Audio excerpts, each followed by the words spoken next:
వచ్చారు, వేదికపైకి రావాల్సిందిగా కోరుతున్నాం. గౌరవనీయులు ఈ కార్యక్రమ అధ్యక్షత వహిస్తున్న మన ప్రధాన ఉపాధ్యాయులు కనకయ్య గారికి, మన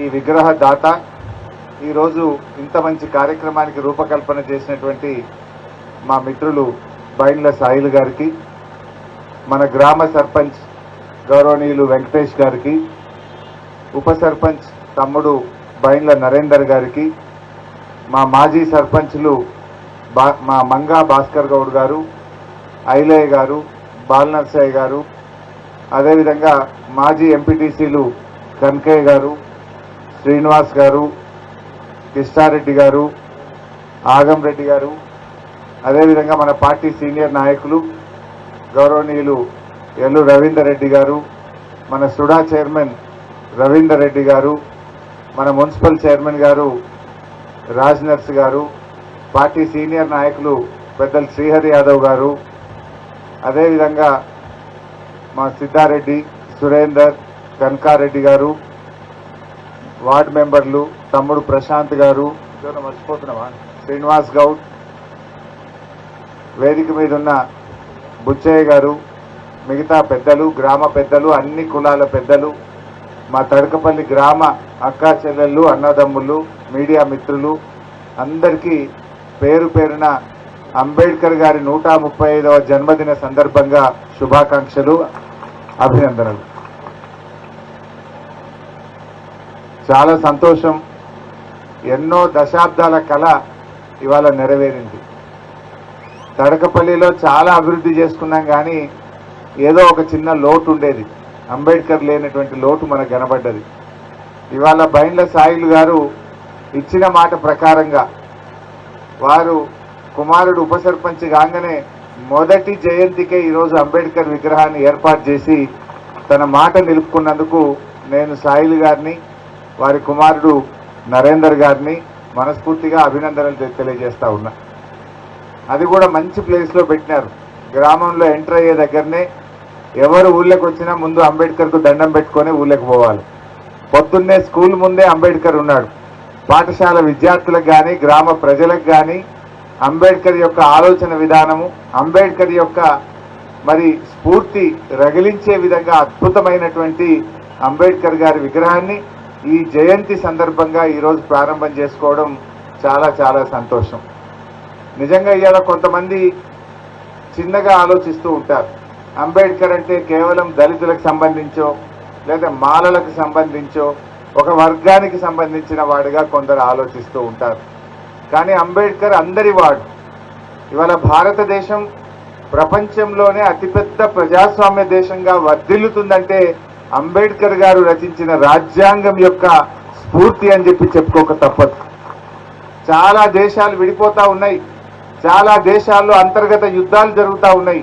కానీ భారతదేశం ఇవాళ 28 రాష్ట్రాలు ఉన్నా కూడా ఈ దేశం ఒకటిగా వర్ధిల్లుతుందంటే, ప్రజాస్వామ్యం పరిడన వెళ్లుతుందంటే అది డాక్టర్ బాబాసాహెబ్ అంబేద్కర్ గారి యొక్క ఆలోచన విధానం, ఆయన దూరదృష్టితో రాసిన రాజ్యాంగం యొక్క స్ఫూర్తి అని చెప్పుకోవాలి. అంబేద్కర్ గారు ఆ రోజుల్లోనే చాలా అభివృద్ధి చెందిన దేశాలు, అమెరికా లాంటి దేశంలో మహిళలకు ఓటు హక్కు రావడానికి చాలా దశాబ్దాలు పట్టింది. శతాబ్దాల తర్వాత మహిళలకు ఓటు హక్కు వచ్చింది.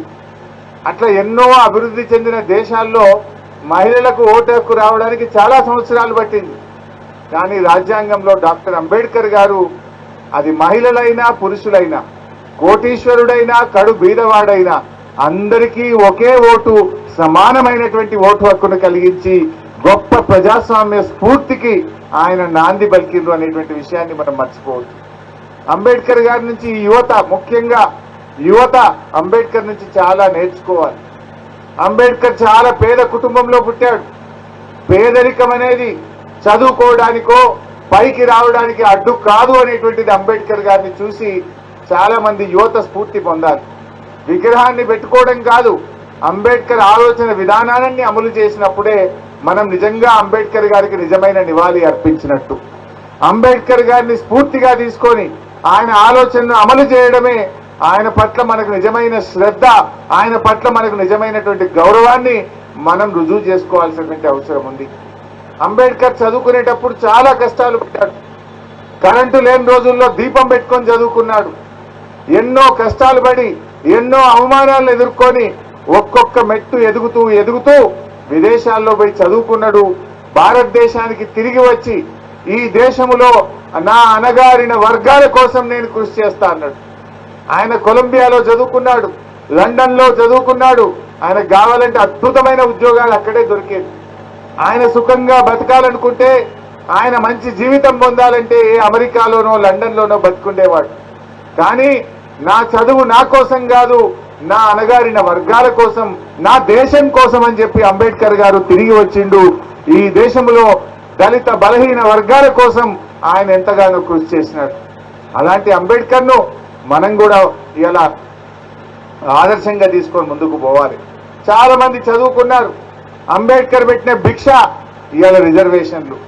ఎస్సీ ఎస్టీలు ఇవాళ విద్యావంతులు ఉద్యోగులుగా ఉన్నారంటే, ఎమ్మెల్యేలుగా ఎంపీలుగా మంత్రులుగా ఉన్నారంటే అది డాక్టర్ బాబాసాహెబ్ అంబేద్కర్ గారు పెట్టినటువంటి భిక్ష. ఆయన భిక్షతో పదవుల్లో వచ్చిన వాళ్ళు, ఆయన యొక్క ఇచ్చిన రిజర్వేషన్తో విద్యా ఉద్యోగాలు పొందిన మనము ఆయన నిజమైన వారసత్వాన్ని కొనసాగించాలంటే ప్రజలను చైతన్యపరచాలి, ప్రజలను మేల్కొల్పాలి, ప్రజలకు తమ హక్కులను తెలియజెప్పేటువంటి బాధ్యత ఈ తరం యువత, ఈ తరం విద్యావంతులు, ఉద్యోగులు దాన్ని ముందుకు తీసుకొని పోవాల్సినటువంటి అవసరం ఉంది. అప్పుడే అది సాధ్యమవుతుంది. అంబేద్కర్ ఒకటే చెప్పిండు, బోధించు, సమీకరించు, పోరాడు అని చెప్పిండు. మరి ఆ రకంగా అంబేద్కర్ ఆలోచనను బోధించండి, ప్రజలను ఒక్కతాటి మీదకి తెచ్చి సమీకరించండి, హక్కుల కోసం పోరాడండి అని చెప్పి అంబేద్కర్ గారు చెప్పినారు. మరి మనం ఈ పండగ ఒక్కరోజు జరుపుకోవడమే కాదు, ఈ పండగ 365 రోజులు ఆయన ఆలోచన విధానాన్ని అమలు చేయడం కోసం కృషి చేయడంలోనే నిజమైనటువంటి పండగ ఉంది.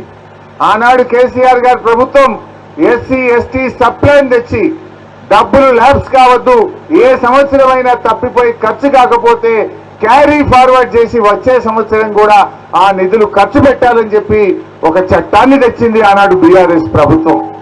ఆ రకంగా కేసీఆర్ గారు దళితుల్లో ఒక అభ్యున్నతి రావాలని దళిత బంధు లాంటి పథకాన్ని దేశంలో ఎవరు ఆలోచించని విధంగా తెచ్చారు. అదేవిధంగా ఎస్సీ గురుకుల పిల్లలు చదువుకోవాలని ఈ రాష్ట్రంలో పెద్ద ఎత్తున ఎస్సీ గురుకుల పాఠశాలలు ప్రారంభించారు. ఆడపిల్లలు చదువుకోవాలంటే రూములు కిరాయికి ఇస్తలేరు, ఆడపిల్లల చదువులు మధ్యలో ఆగిపోతున్నాయని దేశంలోనే మొదటిసారిగా 50 మహిళా రెసిడెన్షియల్ డిగ్రీ కాలేజీలు ఈ తెలంగాణ రాష్ట్రంలో ఆనాటి బీఆర్ఎస్ ప్రభుత్వం ప్రారంభించింది. ఇట్లా ఎస్సీల అభ్యున్నతి కోసం ఎన్నో మంచి కార్యక్రమాలు జరిగాయి. మరి కొత్తగా అధికారంలోకి వచ్చిన కాంగ్రెస్ ప్రభుత్వం ఎస్సీ డిక్లరేషన్ పెట్టింది.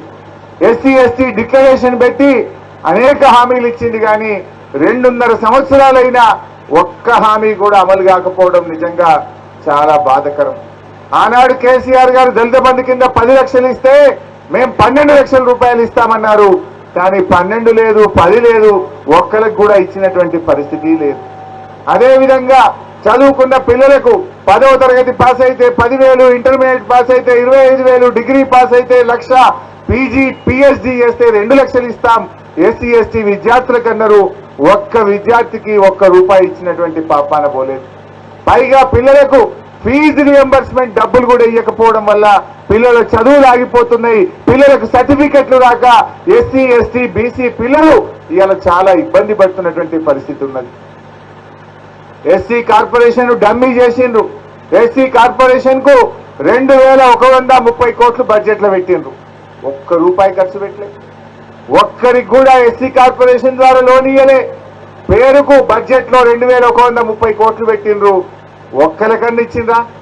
2.5 ఏళ్లలో ఒక్క ఎస్సీ యువకుడికో యువతికో స్వయం ఉపాధి కోసం కాంగ్రెస్ ప్రభుత్వం వచ్చిన 2.5 ఏళ్లలో ₹1 కూడా ఎవరికి ఇవ్వలేదు. ఒక్కరికి కూడా ప్రభుత్వం తరఫున సహాయం అందలేదు. ఆనాడు కేసీఆర్ గారు మా దళిత పిల్లలు విదేశాల్లో చదవాలి, అంబేద్కర్ గారు చదివిన కొలంబియా యూనివర్సిటీలో చదవాలని చెప్పి ఎస్సీ ఓవర్సీస్ స్కాలర్షిప్ పెట్టినారు. Doctor Babasaheb Ambedkar overseas scholarship పెడితే ఇవాళ రేవంత్ రెడ్డి గారు వచ్చినాక అది కూడా బంద్ అయిపోయింది. ఆనాడు ఒక్కొక్క విద్యార్థికి 20 లక్షల రూపాయలు ఇచ్చిండు కేసీఆర్. 20 లక్షలు ఇచ్చి విదేశాల్లో చదివించిండు. ఇలా అది ఆ పథకం కూడా ముందుకు సాగని పరిస్థితి ఉన్నది. మన రాష్ట్ర సచివాలయం, రాష్ట్రానికి గుండెకాయ మన సచివాలయం, ఆ సెక్రటరియట్ పేరు డాక్టర్ బాబాసాహెబ్ అంబేద్కర్ సెక్రటరియట్ గా పెట్టినారు. భారతదేశంలో ఎవరు పెట్టలే. 28 రాష్ట్రాలుంటే సెక్రటరియట్ కు అంబేద్కర్ పేరు పెట్టిన మొదటి రాష్ట్రం మన తెలంగాణ రాష్ట్రం. ఎందుకంటే అంబేద్కర్ ఆలోచనతోనే తెలంగాణ వచ్చింది. అంబేద్కర్ గారి రాజ్యాంగంలో చిన్న రాష్ట్రాల ఏర్పాటు కోసం ఆయన ఆలోచన వల్లనే ఇవాళ మన తెలంగాణ మనకు దక్కిందంటే అది అంబేద్కర్ గారి పుణ్యం. అందుకే ఆ సెక్రటరియట్ కు అంబేద్కర్ పేరు పెట్టాలని ఆనాటి బీఆర్ఎస్ ప్రభుత్వం నిర్ణయం తీసుకున్నది. అదేవిధంగా 125 అడుగుల అంబేద్కర్ విగ్రహం ఇలా రేవంత్ రెడ్డి ఎంత చిన్నగా ఆలోచిస్తాడో, ఆయన ఆలోచన విధానానికి కేసీఆర్ 125 అడుగుల అంబేద్కర్ పెట్టిండని ఆయన దండేస్తలేడు. అంబేద్కర్ దానికి తాళమేసి పెట్టిండు. ఇది తగునా? ఆనాడు కేసీఆర్ గారు అంబేద్కర్ మనమణ్ణి పిలిచి ఆయన చేతుల మీదుగా ఈ ప్రపంచంలో ఎక్కడ లేని విధంగా అంబేద్కర్ విగ్రహాన్ని కేసీఆర్ పెట్టిస్తే ఇది కేసీఆర్ పెట్టిండని దానికి తాళమేసి పెట్టిండు రేవంత్ రెడ్డి. కనీసం అంబేద్కర్ కు దండ కూడా వేయనటువంటి సంకుచిత మనస్తత్వం రేవంత్ రెడ్డిది. ఇదా పద్ధతి? మాటలు కోటలు దాటుతున్నాయి తప్ప ఈ రేవంత్ రెడ్డి ప్రభుత్వం దళితుల అభ్యున్నతి విషయంలో, దళితుల సంక్షేమం విషయంలో చేతలు గడప దాటని పరిస్థితి ఉన్నది. వీళ్ళందరూ ఆలోచించాలి. మరి నేను ఒకటే కోరుతున్నా, అంబేద్కర్ జయంతి సందర్భంగా మీరు ఏదైతే ఎస్సీ ఎస్టీ డిక్లరేషన్ లో ఆ రోజు మాట ఇచ్చిందో వాటిని వెంటనే అమలు చేయాలని, దళిత బంధు అందించాలని ఈ ప్రభుత్వాన్ని సందర్భంగా నేను డిమాండ్ చేస్తా ఉన్నా. ముఖ్యంగా యువత బాగా చదవండి. చదువు మీ జీవితాన్ని మారుస్తుంది. ఈ వ్యసనాలకు దూరంగా ఉండండి. ఈ మధ్యకాలంలో కొన్ని గుడుంబ, గంజాయి లాంటి గ్రామాల్లో స్టార్ట్ అవుతా ఉన్నాయి. అలాంటి వ్యసనాలకు లోనైతే జీవితం నాశనం అయిపోతుంది. దయచేసి డ్రగ్స్ కానీ ఇలాంటి చెడు అలవాట్లకు దూరంగా ఉండండి. చదువుకోండి. ఈ ఆన్లైన్ గేములు ఆడి తల్లిదండ్రులను ఇబ్బంది పెట్టకండి. కొంతమంది యువత ఆన్లైన్ గేములు ఆడి లక్షల రూపాయలు పోడగొట్టే పాపం తల్లిదండ్రులు ఉన్న భూమి జాగా ఇల్లు అమ్ముకునే పరిస్థితి వస్తుంది. ఎవడు ఏ ఆన్లైన్ గేమ్ మనకు పైసలు ఇయ్యది. మనను గుంజుకోవడం, మనం దోసుకోవడం తప్ప ఆ గేమ్ ఆడి పైసలు సంపాదిస్తామంటే అది మూర్ఖత్వమే.